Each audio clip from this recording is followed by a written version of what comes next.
Hi, and welcome back to lesson number 4 of the Martin Movement Method and the Walking Code.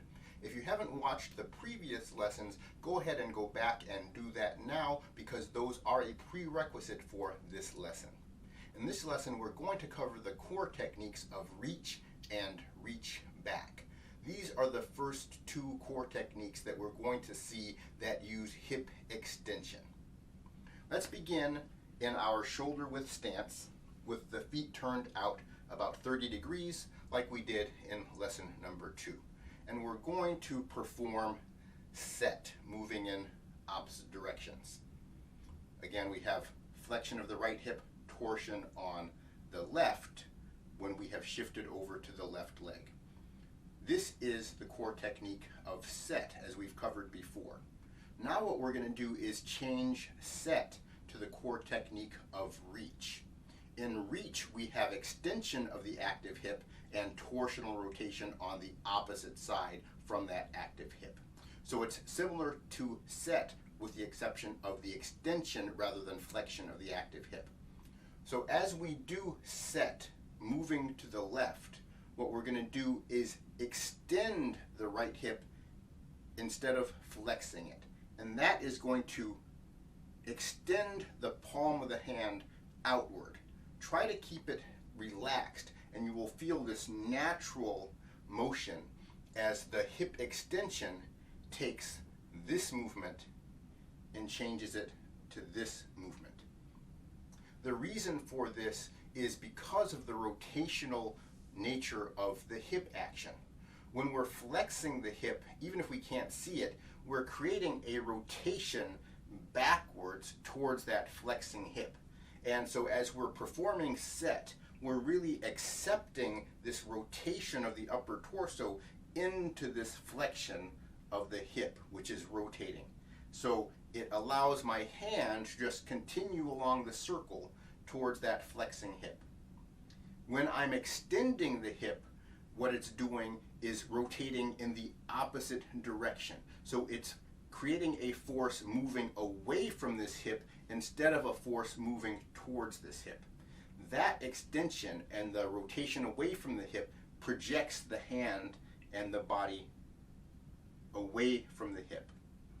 Practice that motion on both sides and see if you can feel the projection of the hand coming from the extension of the hip. Hip flexion, hip extension. Back to hip flexion, hip extension. Now let's look at the core technique of reach back. In reach back, we're going to use concordant rotation, turning away from the extending hip, instead of torsional rotation like we used in reach. To begin this exercise, what we're going to do is do the same motion from set to set from lesson 2, and then also from lesson 2, change set to sync by turning with concordant rotation toward that standing left leg. Now we have counterclockwise rotation of both the upper and lower torso, and we're going to change this motion of sync right into reach back right by taking the right hip from flexion to extension. So now I have extension of my right hip and counterclockwise rotation of the upper and lower torso. That is reach back. You can practice on both sides.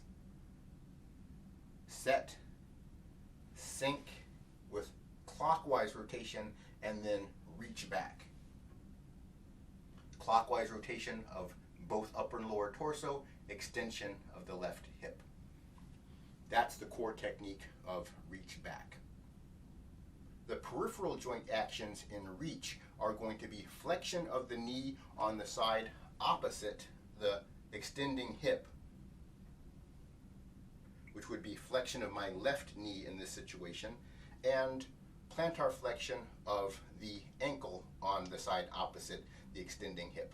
So the peripheral joint actions are going to be the same in reach as they are in set.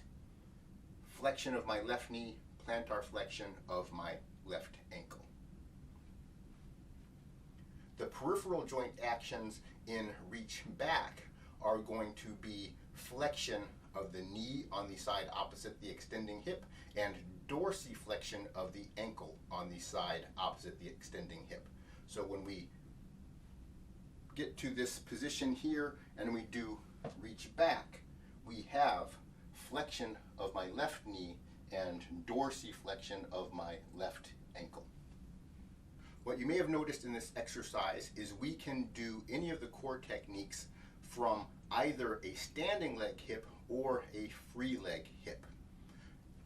I'm going to show you this exercise you can practice so you can do reach and reach back with a swing leg or free leg hip. Shift your weight forward and then find this balanced position. This balanced position is sink. Flexion of my right hip, concordant counterclockwise rotation of the core. Now I'm going to use the core technique of reach to extend my right hip with torsional rotation on the left, and it's going to bring my foot down, the heel down, forward of the body. The left knee is going to flex, left ankle will be plantar flexed.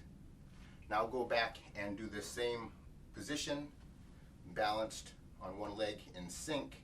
Now what we're going to do is simply extend the right hip, continuing the concordant counterclockwise rotation of the core, and we have reach back. Counterclockwise rotation of the core, extension of the right hip, flexion of the left knee, and dorsiflexion of the left ankle. You can practice this motion here, going from reach to set to sink to reach back, to sink to set to reach, set, sink, reach back, sink, set, reach. You'll notice as I go from reach back to sink that my leg does not pass the plane of my body until I turn the upper torso to get the movement of set, and then now I can extend the hip and bring it down in reach. One of the most important applications of reach when we're walking is to power the movement when we're going uphill.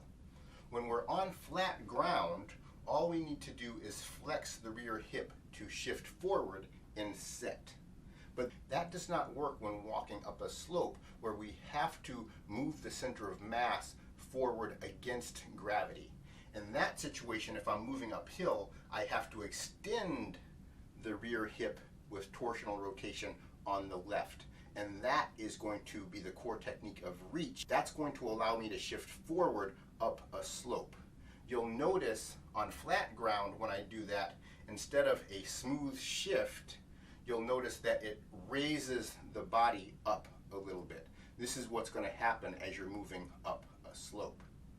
Reach is also used if you are stepping down off of a curb and you've found this balanced position, and like the exercise I showed earlier, you step down by using reach. You can step off of the curb. The most common usage of reach back when walking is going to be when going upstairs.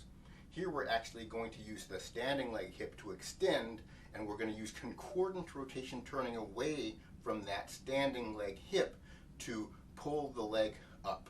I'm using my lower abs, pushing from the hip and tucking on the pelvis on the right, which is going to lift the leg up. This is going to place it on the upper stair when climbing stairs. In Tai Chi, one of the most commonly recognizable positions for reach is going to be single whip, where we're shifting the body forward, pushing the palm outward. We shift forward using set, and then extend the right hip, creating the single whip movement. This will be similar to what I showed you earlier with this movement from set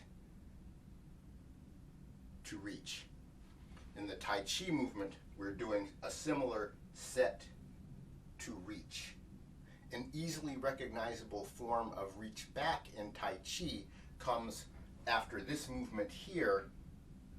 We roll back, find a balanced position, and then we reach back with extension of my right hip, counterclockwise rotation of the core, then shift back into crane cools its wings. That's it for this core technique lesson on reach and reach back. For the next lesson, lesson number 5, we will be talking about the core techniques of push and pulse.